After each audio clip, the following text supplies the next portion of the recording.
O Anime Recaps Tagalog, mapapawaw ka sa sarap. Nax, minsan ay dumating ang isang guro ng paaralan na idol ang buhok ni Vice Ganda. Nagtuturo ito ng physics study patungkol sa Charpy Impact Experiment. Nabuburyong daw ang apat na magkakabarkada dahil pang high school ang topic at napakadali para sa kanila. Nakita sila ng guro, at nagyabang pa ang mga ito na hindi daw sila magkakamali sa experiment. Kaya hinamon sila ng guro na gumamit ng unan. Saka itinali bigla si Yamamoto na may unan bilang protection ng itlog bilang target subject ng Charpy Impact Experiment.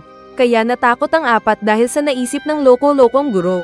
Sabay sabi pa nitong hindi rin naman nagagamit ng mga bida ang kanilang itlog. Kaya nagalit ang mga virgin boys pero walang magawa dahil totoo naman ang sinasabi ng guro. Nagreklamo si Yamamoto na huwag daw siya ang mauna. Dahil sa isip nilang lahat ay ang pinakauna ang siguradong kawawa. Tinuro ni Yamamoto si Kohei na palitan siya para maging first. Pero sinabi ni Kohei na importante daw ang itlog niya para sa mga high school girls na tinatawag siyang papa. Kaya mas nasabi ni Yamamoto na sirain na nila ito bago pa makapambiktima ng bata. Nakaisip ng scapegoat ang blondie na tinuro bigla si Yori, bago pa nito mabiktima si Chiza. Kaya pinatulog ito ng bida at hinila ang walang malay na Kohei sa katinali. Nagrereklamo si Blondie paggising nito. Pero huli na ang lahat dahil isinakatuparan na ng mga kasama ang operation pagsabog ng itlog sabay saludo pa kay Kohei. Kaya bagsak ang Blondie dahil sa naramdaman. Para sa susunod na test subject ng experiment ay tinanong nila si Kohei kung sino ang gagawa. At si Yori ang gusto ni Kohei. Lumapit si Yori kay Kohei at sinabing mag-best friend naman sila kaya huwag siya. Ngunit sinabi ni Kohei na napagtanto na nito ang tunay na kalkulasyon para safe ang itlog ni Yori. Sabay pakita pa ng report na ito. Kaya pumayag naman si Yori na nagpatali. Pero mas mataas ang setup na ginawa ng Blondie saka ipinakita na talaga palang mali ang report na iyon. Kaya bagsak din si Yori dahil sa pagkawasak ng itlog nito. Kalaunan ay kunwari binasa ni Yori ang experiment report at sinabing napagtanto na nito ang isang bagay na kailangan lang nilang palitan. At si Hajime ang nais niyang kasunod dahil mas mahaba daw ang legs nito kumpara kay Yamamoto. Itinali nga nila ang nauto na Hajime na walang malay habang patawa-tawa pa sina Kohei at Yori. Pero nang inayos ni Yamamoto ang setup ng machine ay nalaman niyang nagsinungaling pala ang dalawang nauna. At mas lalong bagsak si Hajime nang mapitik ang pinakatatago nitong itlog. At dahil si Yamamoto na lang ang natitira ay sinabi niya ang tunay na nakitang numero para sa setup ng experiment. Pero hindi pa rin siya ligtas sa kamay ng mapaghiganting mga barkada. Kalaunan ay pinuntahan nila ang bakla na guro habang masakit pa ang kanilang mga itlog. Humingi sila ng patawad at sinabing turuan sila ng guro kung paano gawin ng tama ang experiment. Pumayag naman ang natawa na guro. Pero hindi niya inakala na siya din ang itinali ng mga estudyante sa test subject. Patawa-tawa pa siya na confident na hindi masasaktan. Pero nagset ng patibong ang mga estudyante kaya maging ang guro ay nanghihina din dahil sa lagapak ng basagan ng itlog experiment. Habang papunta sa isang lugar ay naglaro ang magkakaibigan ng hulaan kung ano ang kategory ng kanta na pinapakinggan ng bawat isa. Nalaman nilang mahilig si Aina ng soundtrack ng date show. Si Kohei naman ay anime. Pero napatanong sila kung ano namang klase ng kanta ang paborito ni Chiza. Ayaw sanang sabihin ng babae pero pinilit siya ng tatlo. At narinig nilang panay-alo ng tubig at daloy ng tubig ang soundtrack na gusto ng babae. Kaya nasabi na rin ni Yori na may tililing din si Chiza. Nainis si Chiza na nagplay ng isa pang kanta na nasa phone nito. At habang pinapakinggan nila ito ay may naalala si Yori na nakalipas. Sinabi niyang itigil ni Chiza ang kanta dahil kung hindi ay huhulihin nito ang dalawang siopaw ng babae. Pero hinawakan ni Chiza ang kamay niya at hinayaan ang pagplay ng musika. At narinig ng mga kasama ang kanta ni Yori noong high school pa lang siya. Ito yung pinadala ni Shiori na kopya ng recordings ni Yori. Kaya labis na nahihiya ang bida. Pagdating nila sa lokasyon kung saan sila magsa-summer camp ay masaya si Aina dahil may good memories daw siya ulit na may lalagay sa kanyang album. Nag-imagine kasi siya na matutulog sila at mag-iinuman sa loob ng classroom. Ngunit laking dismaya niya nang makita nila ang sulat na takutan challenge pala ang nasalihan nila. Relax naman sina Yori at Kohei noong una. Pero nalungkot sila nang sinabi sa likod ng sulat na saka lang sila iinom kapag tapos na ang challenge. Pagpasok nila ay pinaghiwalay pa ang mga babae at mga lalaki. Sa daan ay nakakita sina Chiza at Aina ng French doll na tinali para takutin sila. Ngunit si Aina lang ang natatakot. Ganon din sa kinalalagyan ni Yori at Ko kaya narinig pa ito ng dalawang babae. Pero yung pagkakatali pala ng anime doll ang ayaw ni Kohei kaya ito napasigaw. At inilipat ni Kohei ang tali sa baywang ng doll para huwag daw masaktan ang leeg nito. Kalaunan ay nakakita naman sina Aina at Chiza ng Japanese doll na mas kinatakot ni Aina. Kaya sinabi ni Chiza na magmasid sa paligid dahil umaatake ang mga nagkalat nito kapag naistorbo ka sa manika. Saka nalagyan ng jelly ang leeg nila na kinatakot ni Aina. Pero hindi sapat para matakot si Chiza. Nakakita din ng Japanese doll sina Kohei at Yori pero di sila natakot. Bumagsak sa harapan nila ang dalawang jelly na may butas at may sulat na used and abused.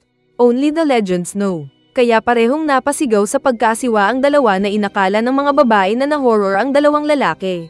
Kalaunan ay nakita ni Chiza na may tumakbo sa gilid kaya siya natigilan. Lumabas ang babaeng nakaputi na mahaba ang buhok. Saka bigla pa itong tumakbo palapit sa kanila. Kaya agad na patakbo si Aina at iniwan si Chiza. Nakakita din ng gumalaw sa gilid sina Yori at Kohei. Hindi daw sila takot kung babaeng multo. Pero naisip nila pareho ang mga macho na lasenggo na kasama nila. Kaya nag-alala ang dalawa. Lumabas ang isang white lady kaya binalak ni Kohei tumakbo pero hinawakan siya ni Yori.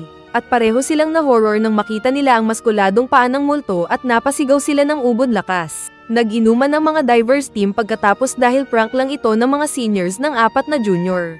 Natakot pa rin si Aina nang makita ang lumulutang na apoy na inakala niyang multo.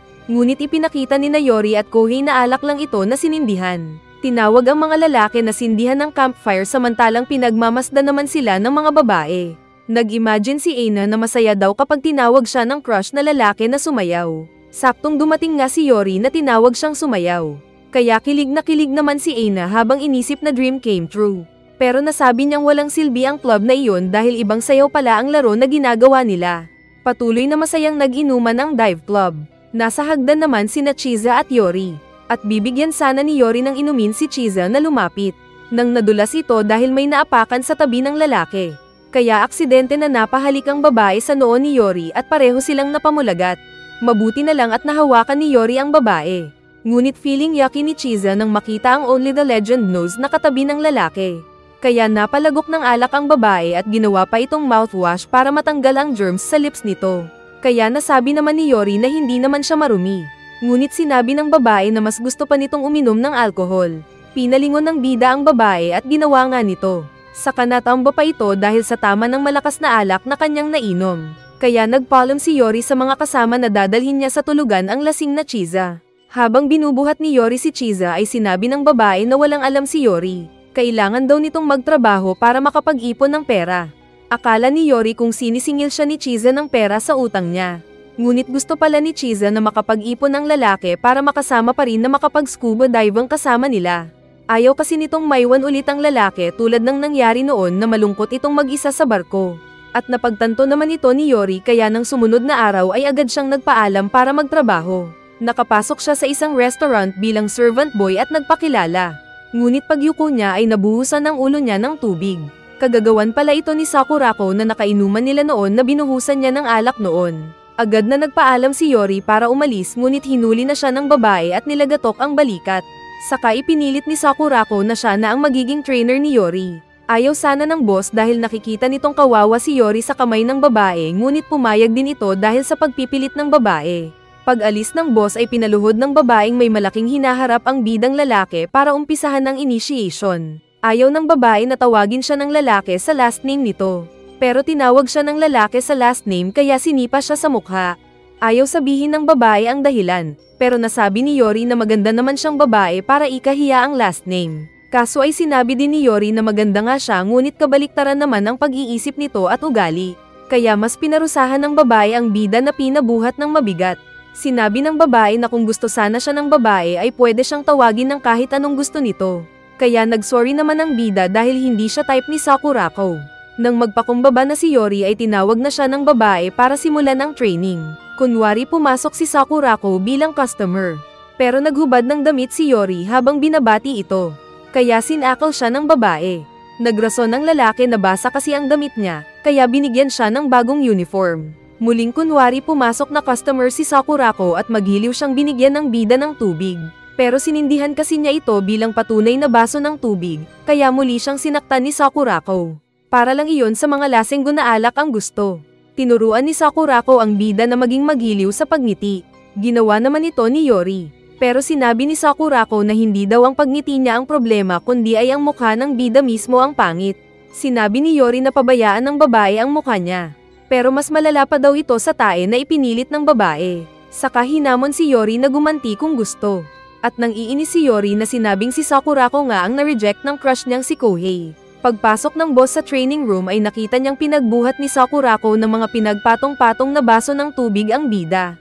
Kalaunan ay galit na naglilinis ng tubig si Yori sa sahig nang makita ang isang nagpakilala na si Naomi. Tumulong ito sa kanya sa paglilinis ng sahig at masaya siyang kinausap. Inexpect nitong mabait na tao ang bida.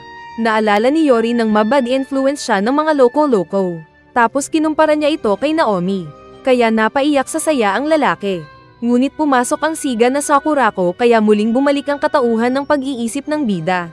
Nagpakita si Naomi kaya biglang naging mabait si Sakurako na binati ang blondie. Lumapit ang babae na sinabi kay Yori na huwag bigyan ng problema ang blondie. Napatanong si Naomi dahil boss ang tawag ni Yori sa kanya. Pero pinipigilan ng babae ang bunganga ng bida na magsalita. At sinabing tawagin siyang Sakurako kapag kaharap si Naomi, pero boss kapag sila lang dalawa. Nagpaalam muna saglit si Naomi na maghahanda daw ng merienda ng dalawa saka ito umalis. Kaya napahanga pareho ang bully at binubuli. Nalaman ni Yori na gusto ni Sakurako si Naomi dahil maliban sa mabait ito ay napakagwapo pa. Pero sinabi ni Yori sa babae na maghanap na lang siya ng iba dahil malayong magkaiba ang kanilang ugali at hindi abot ni Sakurako ang standard para kay Naomi. Kaso ay pinagbantaan siya ni Sakurako na kapag gumawa ng chismis na makakasira sa kanya kay Naomi ay papatayin niya ito. Palaging pagod si Yori dahil sa trabaho na sinabi kina Chiza, Azusa at Nanaka. Saka din siya nagpaalam para magtrabaho. Nag-alala si Nanaka na hiniling kay Azusa na tignan nila kung anong trabaho ang pinasok ng bida. Kaya nagulat si Yori nang makita ang customer na pumasok. Tapos kinantsawan pa siya ni Chiza. Nang malaman ng bida na 3 lang ang mga babae ay nag-ala gentleman ang bida na parang French. Kaya napamalagat ang 3 babaeng kaharap. Sinabi ni Yori na ganun daw ang itinuro sa kanya na pag-welcome kapag babae ang dumating. Pero nakita niya ang isang lalaking katrabaho na normal lang naman ang pagtrato sa mga babae. Kaya naiinis siyang tumakbo sa loob at sinigawan si Sakurako na tumatawa dahil naisahan pala siya nito. Habang nag-aayos ng tinidor ay pinuri siya ni Naomi dahil nasasanay na siya. Ngunit sa isip ni Yori ay ang tumatawa na masamang Sakurako. Bigla siyang hinatak ni Sakurako at tinapon sa tabi. Saka nagpapansin ang babae sa crush nitong blondie. Tinatanong kasi ni Naomi ang bida kung saan ito nakatira. At pabarang na sinabi ni Sakurako na nakatira sa kalsada ang bida. Sinabi naman ni Yori na nakatira siya sa isang gusali ng diving team sa tabi ng dagat. Kaya lumapit ng excited si Naomi na siya din ay mahilig sa scuba diving. President daw siya ng kanilang school diving club. Nagtanong si Naomi kung kailan ito mapapasyalan ng tirahan ni Yori at sabay silang mag-dive. At depende daw sa mga higher-ups ng bida. Sinenyes ni Sakurako na kasama siya. Pero tumanggi naman ang bida. Kaya tinapon ulit siya ni Sakurako sabay pa-cute kay Naomi na gusto din itong matuto sa diving. Agad na umalis si Naomi nang tawagin siya ng kanilang boss. Nagtanong si Yori kung sasama ba talaga si Sakurako. At sinabi ng babae na chance daw iyon para maipakita niya ang magandang katawan para purihin ng mga lalaki. Pero nang makita niya ang mga malalaking future ng mga kasama ni Yori sa diving club ay kulang sa confidence si Sakurako. Masayang na-welcome ng diving team si Naomi. Kaya sinabi ni Sakurako na kapag main love si Naomi sa mga chicks doon ay tigok ang bida. Pero hindi naman daw ito kontrol ni Yori. Nasa loob naman ng kwarto si Kohei na ayaw lumabas. Kalaunan ay nagpakilala sina Naomi at Sakurako bilang mga katrabaho ng bida. Pa-cute na nagpakilala ang babae. Pero nang makita niya si Kohei ay nagtago ito kay Yori at nagpanik na baka masira ang plano niya. Sinabi ni Sakurako na nagpapanggap siyang mayaman at mabait na babae para kay Naomi at ayaw niyang mabuking. Kaya sinabi ni Yori na hindi siya natatandaan ni Kohei dahil ang concert idol lang ang natatandaan nito ng gabing mag-i-inhuman sana sila. Sinabi pa ni Yori na bubugbugin niya si Kohei para makalimutan ang nangyari kung sakali, na gusto naman daw ni Sakurako. Pero hindi lingid kay Eina ang kakaibang pagkilos ni Yori at Chiza. Sinabi niya ito kay Kohei na maging si Chiza ay feeling close agad kay Naomi na bagong kilala lang nila. Nalaman ni Naomi na takot sa dagat dati si Yori. Ngunit dahil sa tanong ni Kotobuki na gusto ba niya o hindi ang scuba diving ay nalaman ng bida sa sarili na gusto niya ito. Sinabi ni Naomi na nag-diving na siya sa Palau at inimbitahan si Yori na subukan din nila doon minsan. Naudlot ang usapan nila nang tinawag ni Sakurako ang bida sa isang dressing room. Ipinakita nito ang sexy na dibdib at nagtanong sa lalaki. Kaya sinabi ni Yori na 8/10 daw. Pero sinaktan siya ni Sakurako na ang nais malaman ay kung hindi ba siya napag-iiwanan ni Nananoka at Azusa. Kaya sinabi ni Yori na nasa ibang level si Nananoka at Azusa. Saka sinabing parang sina Yori kumpara kay Naomi ang layo ng distansya. Kaya nag-aalala si Sakurako. Sumilip bigla si Naomi at sinabing bagay daw ni Sakurako ang swimsuit nito, kaya nagyabang ang mukha ni Sakurako sa bida. Hindi nila alam na naroon pala sina Eina at Kohei na nagmamasid. At sinabi ni Eina ang iniisip nito na nagpapaganda si Sakurako kay Yori. Ngunit iba daw ang feeling ni Kohei. Dahil pinuntahan ni Naomi si Sakurako ay nilapitan ni Eina si Yori at nagtanong kung anong masasabi nito kay Sakurako.